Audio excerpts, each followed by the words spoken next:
Hello, I'm in a 2017 Land Rover Discovery, and today I'm going to show you to open the hood. So first, from the inside, look for a lever like this on the side that will pull. That pop sound, if you could hear it, was like a safety release. This is completely loose. Maybe check back behind this plastic and carpet, make sure all the cables are attached and tightened properly. We'll go up to the front. Most vehicle models, towards the middle, you'll find like a lever to release it the rest. So here we're going to pinch and lift, pinch, lift. That's what that looks like here.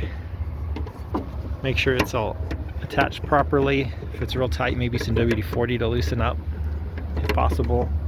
And it's just hooked onto that. Otherwise your hood slightly out of alignment could cause issues too. But I hope that's helpful. Hope you have a wonderful day.